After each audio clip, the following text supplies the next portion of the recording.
research, during which he analyzed the entire marketing system of the manufacturer of the hearing device. Then he created a plan for reaching out to other hearing-impaired people all over the world to share with them his newly discovered changed world. When this was done, he put in writing a 2-year plan based upon his findings.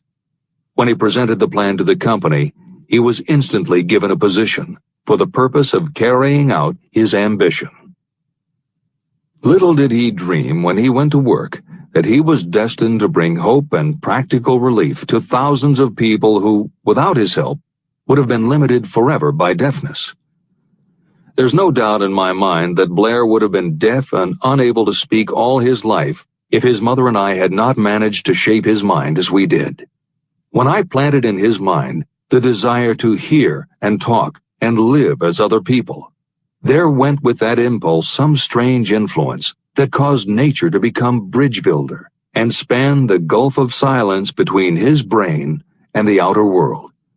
Truly, a burning desire has devious ways of transmuting itself into its physical equivalent.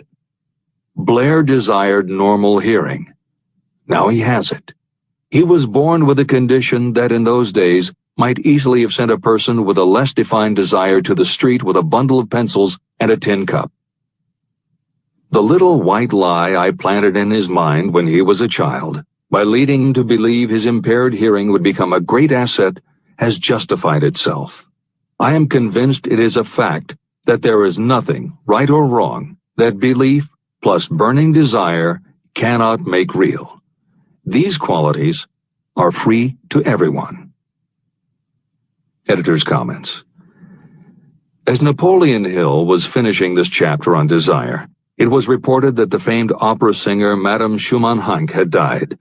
A passage in her obituary struck Hill as being so appropriate to the subject of this chapter that he was moved to comment as follows. End of editor's comment. One short paragraph in the newspaper story about the famed opera singer Madame Schumann-Heink gives the clue to this unusual woman's stupendous success. I quote the paragraph because the clue it contains is none other than desire. Early in her career, Madame Schumann-Heink visited the director of the Vienna Court Opera to have him test her voice, but he did not test it. After taking one look at the awkward and poorly dressed girl, he exclaimed, none too gently, "With such a face, and with no personality at all, how can you ever expect to succeed in opera? My good child, give up the idea. Buy a sewing machine and go to work. You can never be a singer." Never is a long time. The director of the Vienna Court Opera may have known much about the technique of singing, but he knew little about the power of desire when it assumes the proportion of an obsession. If he had known more of that power, he would not have made the mistake of condemning genius without giving it an opportunity. Editor's comments. Although few readers of this edition will be familiar with Madame Schumann-Heink, every reader knows a half-dozen similar stories. It is true for every generation and every kind of music. At some time, even the biggest stars were failures. At some time, someone told them they weren't good enough. But every one of those times that they failed, their desire was bigger than their failure. That is why you know their stories. And it's also why you've never heard about the thousands of other performers who were also told they weren't good enough. The ones you've never heard of are the ones whose desire wasn't big enough. They are the ones who believed that failure was defeat. This is the end of the editor's comment. Several years ago, one of my business associates became ill. He became worse as time went on, and finally was taken to the hospital for an operation. The doctor warned me that there was little, if any, chance of my ever seeing him alive again. But that was the doctor's opinion. It was not the opinion of the patient. Just before he was wheeled away, he whispered to me, "Do not be disturbed, Chief. I will be out of here in a few days." The attending nurse looked at me with pity, but the patient did come through safely. After it was all over, his physician said, nothing but his own desire to live saved him. He never would have pulled through if he had not refused to accept the possibility of death. Editor's comments. By the 1980s, the phenomenon that Napoleon Hill wrote about in the preceding paragraph was embraced by a growing segment of the population. Among the adherents were numerous medical professionals who incorporated the concept under the term the body-mind connection. And by the turn of the 21st century, the belief that the mind can manifest physical changes in the body had become a part of mainstream medical practice. In Chapter 5, Autosuggestion, you will find further comment on the medical aspects of having a burning desire. This is the end of the editor's comment. I believe in the power of desire backed by faith in yourself, because I have seen this power lift people from lowly beginnings to places of power and wealth. I have seen it rob the grave of its victims. I have seen it serve as the medium by which people staged a comeback after having been defeated in 100 different ways. And I have seen it provide my own son with a normal, happy, successful life, despite nature's having sent him into the world without ears. How can you harness and use the power of desire? The first part of the answer is in the technique at the beginning of this chapter. You will learn more about it in the next and subsequent chapters of this book. Through some strange and powerful principle, nature wraps up in the impulse of strong desire that something that recognizes no such word as impossible, and accepts no such reality as failure. There are no limitations to the mind except those we acknowledge. Chapter 4. Faith in your ability. Visualization of and belief in attainment of desire. The second step toward riches. Faith is the head chemist of the mind. When faith is blended with thought, the subconscious mind instantly picks up the vibration. The subconscious then translates it and transmits it to infinite intelligence. The emotions of faith, love, and sex are the most powerful of all the major positive emotions. When the three are blended, they have the effect of coloring thought in such a way that it instantly reaches the subconscious mind. There, it is changed into a form that induces a response from infinite intelligence. Editor's comments. In the preceding paragraph, Napoleon Hill uses two terms, faith and infinite intelligence, both of which may convey to the reader a religious connotation that Hill did not intend. The following will define the meaning of the words as Hill uses them in the following chapter.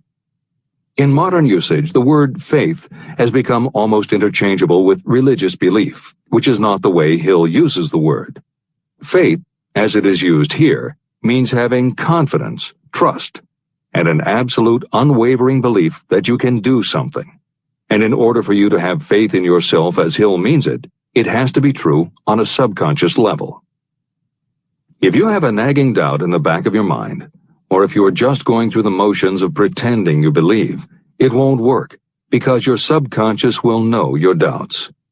Unless you have absolute total confidence, unless you are convinced without question, then you don't have faith. Hill uses the term infinite intelligence to identify that part of the human mind and thinking process that produces hunches, flashes of insight, and leaps of logic. Hill's concept has similarities to what psychologist Carl Jung called the collective unconscious.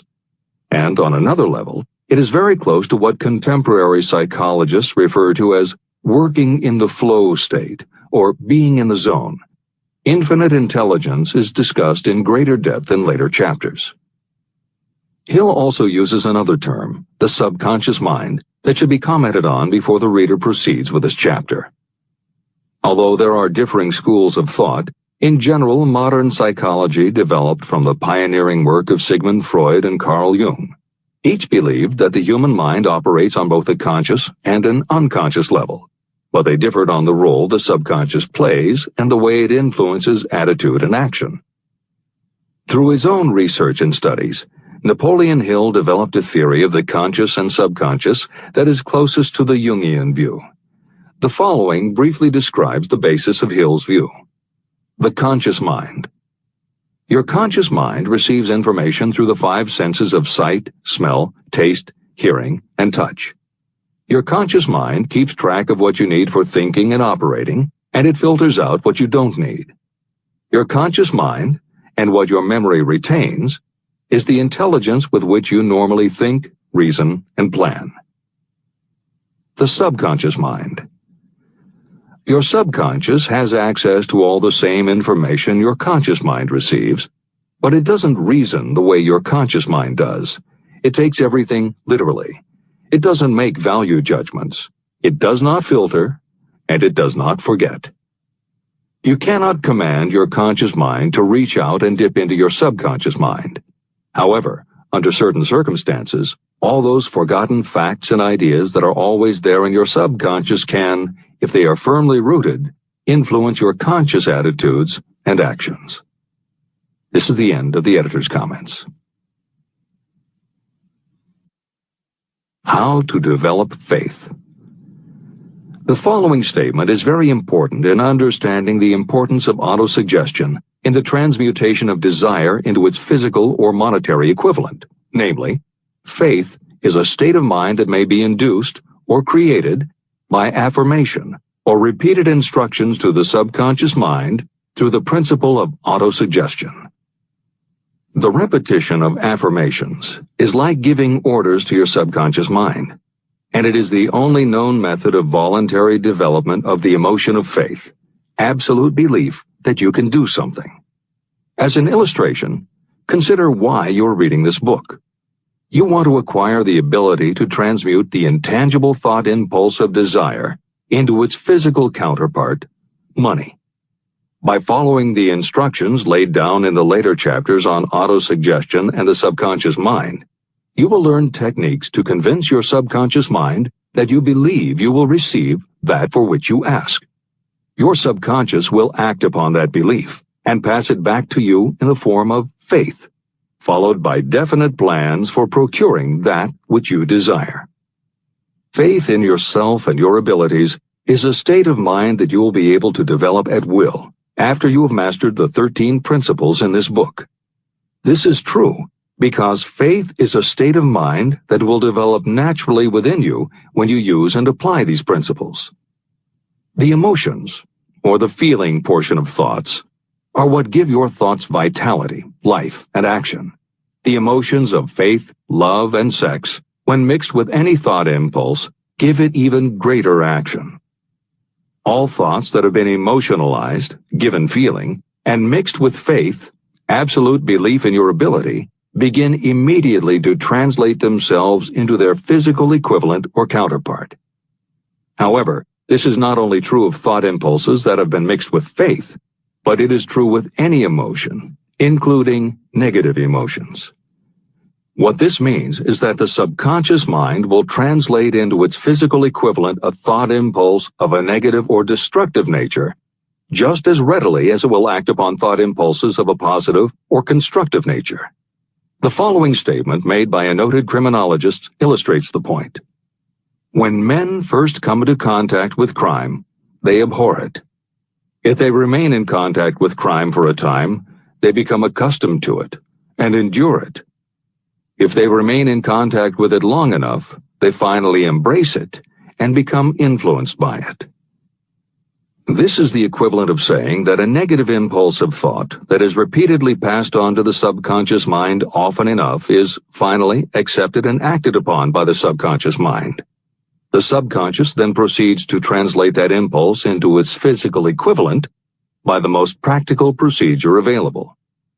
This also accounts for the strange phenomenon that so many millions of people experience, referred to as bad luck. There are millions of people who believe themselves doomed to poverty and failure because of some strange force they call bad luck, over which they believe they have no control. But the truth is that they are the creators of their own misfortunes, because this negative belief in bad luck is picked up by the subconscious mind and translated into its physical equivalent. Your belief, or faith, is the element that will determine the action of your subconscious mind.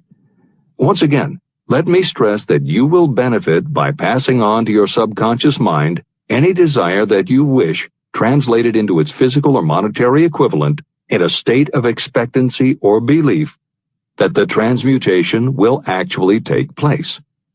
The subconscious mind will transmute into its physical equivalent, by the most direct and practical way available, any order that is given to it in a state of belief or faith that the order will be carried out. At this point, it should also be noted that because of the way that the subconscious operates, there is nothing to stop you from deceiving your subconscious mind when giving it instructions through autosuggestion. That is what I did when I deceived my son's subconscious mind. To make this deception more realistic, when you call upon your subconscious mind, you must conduct yourself just as you would if you were already in possession of the material thing that you are demanding. Editor's comments. It is an axiom of contemporary motivation theory that the subconscious mind cannot distinguish between what is real and what is vividly imagined. One of the most frequently cited studies supporting this concept was done with a group of basketball players. The players were divided into 3 teams, and the players on each team were tested on their ability to make free throws.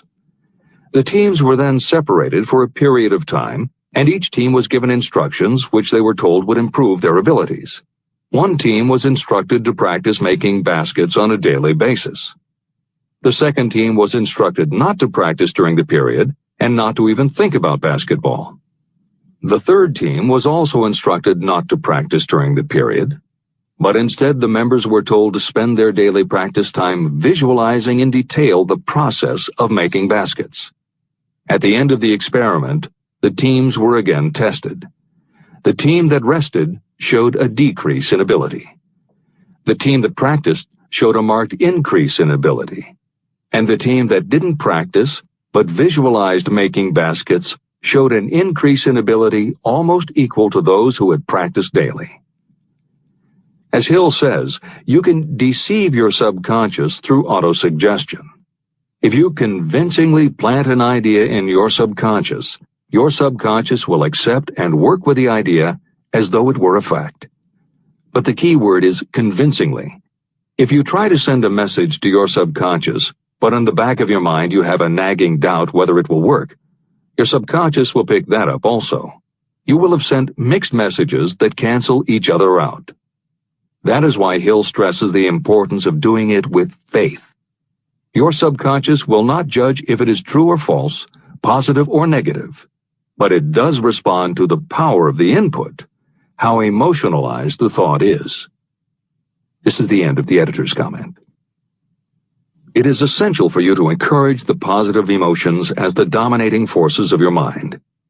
But faith in yourself doesn't come from merely reading instructions. Now that you understand the theory, you must begin to apply it. By experimenting and practicing, you will develop your ability to mix faith with any order you give to your subconscious. When you have faith in your ability, then you can give your subconscious mind instructions, which it will accept and act upon immediately. When your mind is dominated by positive emotions, it will encourage the state of mind known as faith. Faith in yourself is a state of mind that you can create by autosuggestion. All through the ages, religious leaders have admonished people to have faith. They say to have faith in this, that, and the other dogma or creed, but they have failed to tell people how to have faith.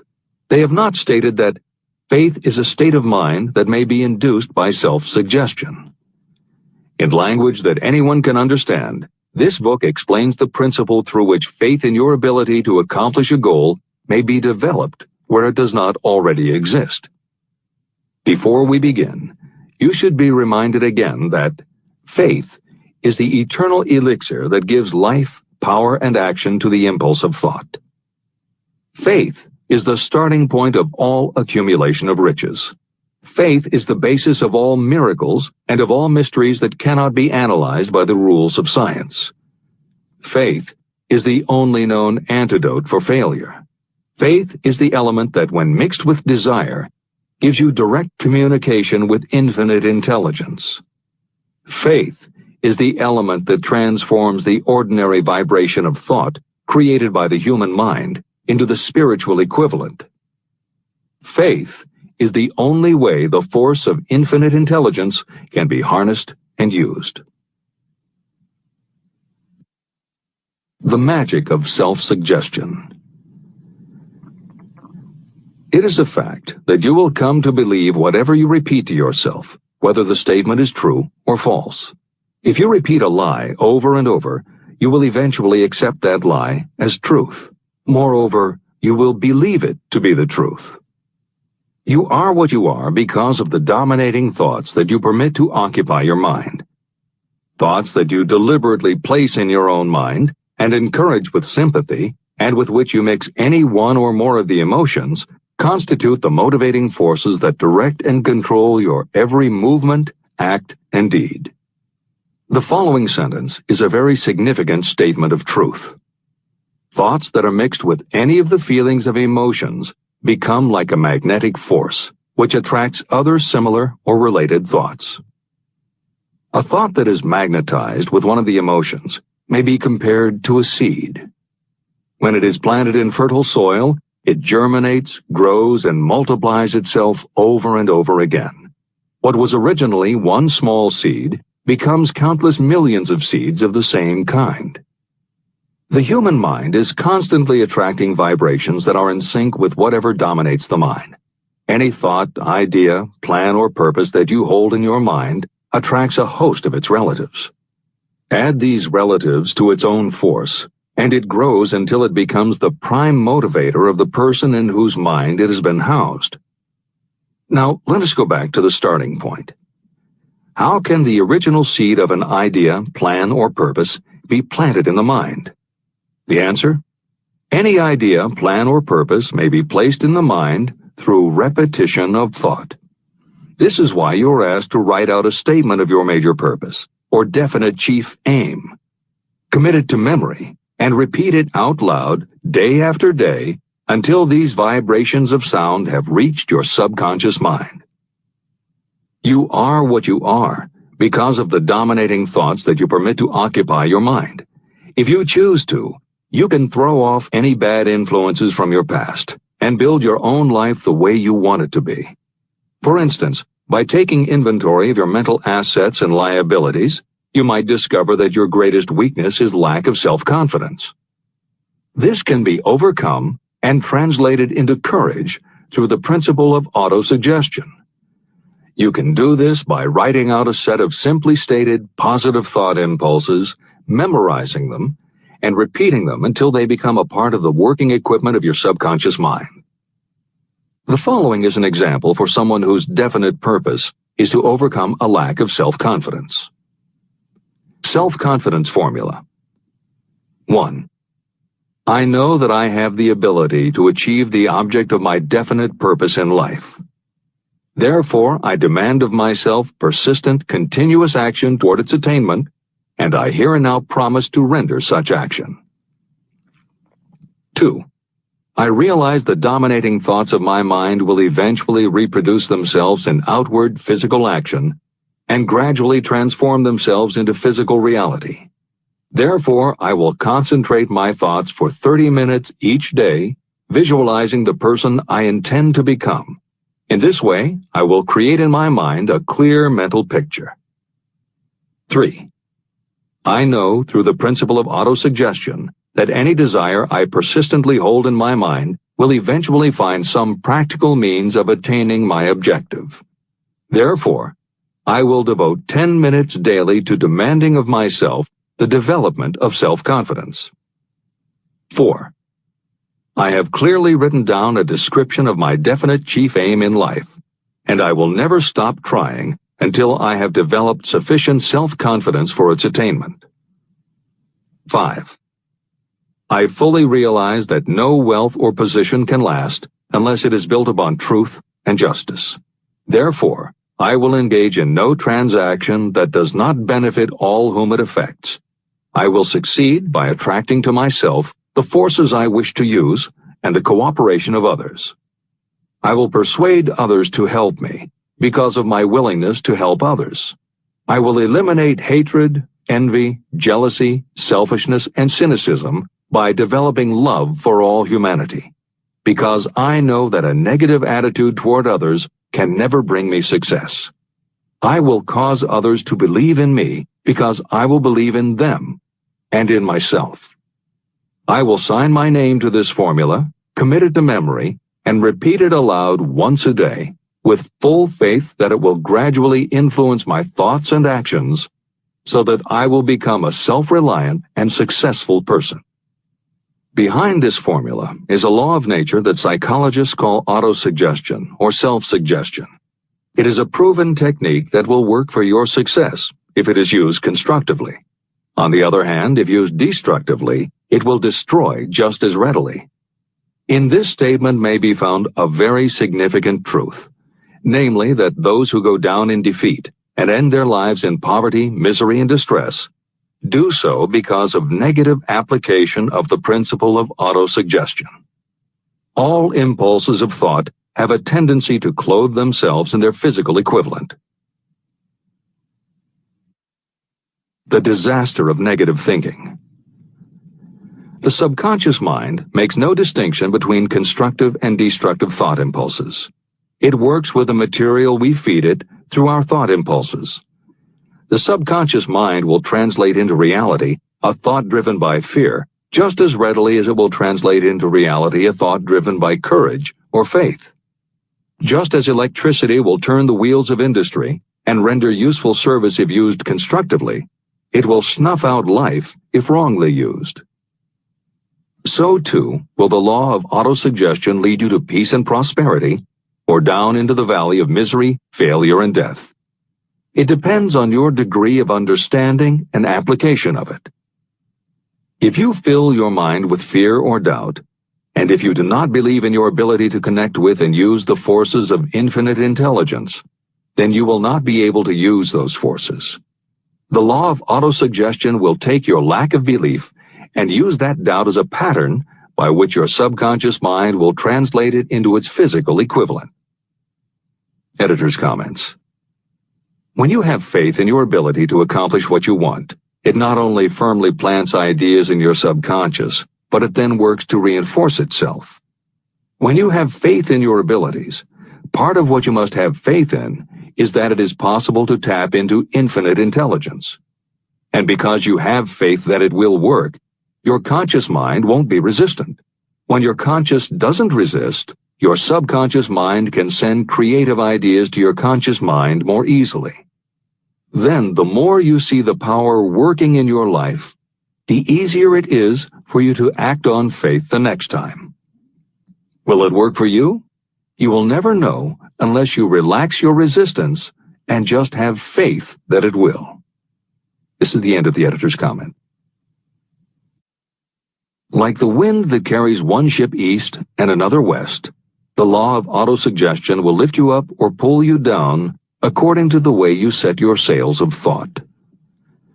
The law of autosuggestion, through which any person may rise to altitudes of achievement that stagger the imagination, is well described in the following verse. Observe the words that have been emphasized, and you will catch the deep meaning that the poet had in mind. If you think you are beaten, you are. If you think you dare not, you don't. If you like to win, but you think you can't, it is almost certain you won't. If you think you'll lose, you're lost. For out in the world we find, success begins with a fellow's will. It's all in the state of mind. If you think you are outclassed, you are. You've got to think high to rise. You've got to be sure of yourself before you can ever win a prize. Life's battles don't always go to the stronger or faster man, but soon or late the man who wins is the man who thinks he can. Editor's comments. As noted at the beginning of this chapter, the way in which Napoleon Hill uses the word faith is meant to have no religious connotation. However, it would be impossible for Hill to write this chapter without acknowledging the power of religious faith. Therefore, in the following two paragraphs, when Hill discusses Jesus Christ and Mahatma Gandhi as exemplifying the power of faith, he is referring to their personal faith, the absolute trust in his beliefs that Jesus exhibited, and Gandhi's total conviction and confidence in his cause. In this way, they perfectly exemplify thought impulse mixed with faith. This is the end of the editor's comment. If you wish evidence of the power of faith, study the achievements of men and women who have employed it. At the head of the list comes the Nazarene. The basis of Christianity is faith, no matter how many people may have perverted or misinterpreted the meaning of this great force. The sum and substance of the teachings and the achievements of Christ, which may have been interpreted as miracles, were nothing more nor less than faith. If there are any such phenomena as miracles, they are produced only through the state of mind known as faith. Consider Mahatma Gandhi of India, one of the most astounding examples of the possibilities of faith. Gandhi wielded more potential power than any man living in his time, and he had this power despite the fact that he had none of the orthodox tools of power, such as money, battleships, soldiers, and materials of warfare. Gandhi had no money, no home. He did not own a suit of clothes, but he did have power. How did he come by that power? He created it out of his understanding of the principle of faith and through his ability to transplant that faith into the minds of 200 million people. Gandhi accomplished the astounding feat of influencing 200 million minds to coalesce and move in unison as a single mind. What other force on earth, except faith, could do as much? How an idea built a fortune. Editor's comment. Although the following story is not exclusively about faith, and it makes no mention of autosuggestion or the subconscious mind, Napoleon Hill included it at this point in every edition of Think and Grow Rich. In fact, as Hill says, this story illustrates at least 6 of the 13 principles of success. But faith is at the center of it. If the central figure, Charles M. Schwab, had not mixed his big idea with absolute unwavering faith that he could pull it off, the whole history of American business would have been different. This is the end of the editor's comment. The event chosen for this illustration dates back to 1900, when the United States Steel Corporation was being formed. As you read the story, keep in mind the following fundamental facts and you will understand how ideas have been converted into huge fortunes. First, the United States Steel Corporation was born in the mind of Charles M. Schwab in the form of an idea he created through his imagination. Second, he mixed faith with his idea. Third, he formulated a plan for the transformation of his idea into physical and financial reality. Fourth, he put his plan into action with his famous speech at the University Club. Fifth, he applied and followed through on his plan with persistence and backed it with firm decision until it had been fully carried out. Sixth, he prepared the way for success by a burning desire for success. If you are one of those who have often wondered how great fortunes are accumulated, this story of the creation of the United States Steel Corporation will be enlightening. If you have any doubt that a person can think and grow rich, this story should dispel that doubt. You can plainly see in the story of United States Steel the application of a major